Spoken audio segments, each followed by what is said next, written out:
তীব্র গরমে সারা বাংলাদেশ সহ পৃথিবী হাসপাস একটা অবস্থা।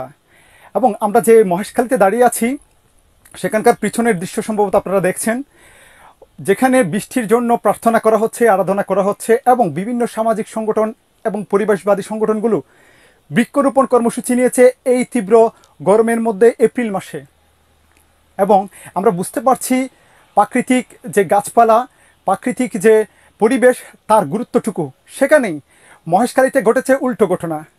আমরা যেখানটায় দাঁড়িয়ে আছি, আমার পিছনের যে দৃশ্যগুলো দেখা যাচ্ছে সেটি মহেশখালী রেঞ্জের দিনাজপুর বিটের আওতাধীন একটি পাহাড়ি জায়গা।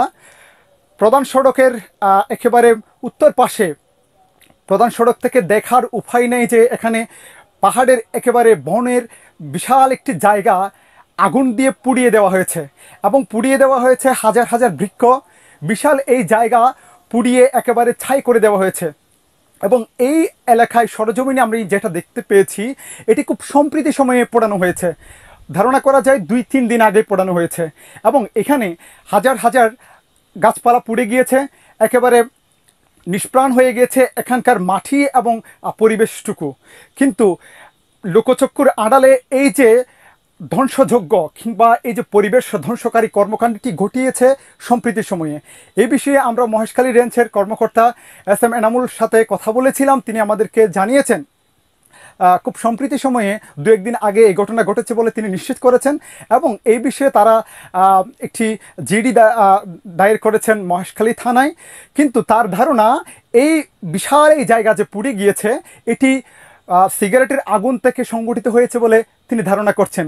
আসলে সিগারেটের আগুন থেকে এত বিশাল একটি জায়গা আসলে পুড়ে ছাই হয়ে যাওয়া সম্ভব কিনা সেই প্রশ্নটাই রাখি। যেখানে পুরো দেশে, পুরো বিশ্বে প্রাকৃতিক পরিবেশ রক্ষায়, তীব্র গরম থেকে পরিত্রাণ পাওয়ার জন্য গাছপালা লাগানো হচ্ছে, যেখানে বৃক্ষরোপণ করা হচ্ছে, যেখানে পরিবেশের সাথে মানুষের এই যে একটা দ্বৈততা সৃষ্টি হয়েছে এটার থেকে মুক্তির পরিত্রাণ, যেখানে গাছপালা পরিবেশ, সেখানেই উল্টো পথে চলছে মহেশখালী এবং ধ্বংস করা হচ্ছে পরিবেশ, প্রকৃতি, বিশাল গাছপালা এবং পাহাড়কে পুড়িয়ে একেবারে নিধন করে দেওয়া হচ্ছে। এই পরিবেশ ধ্বংসের আসলে শেষ কোথায় সেটুকু জানতে চাই। কাব্য সৌরভ, টিটিএন, মহেশখালী।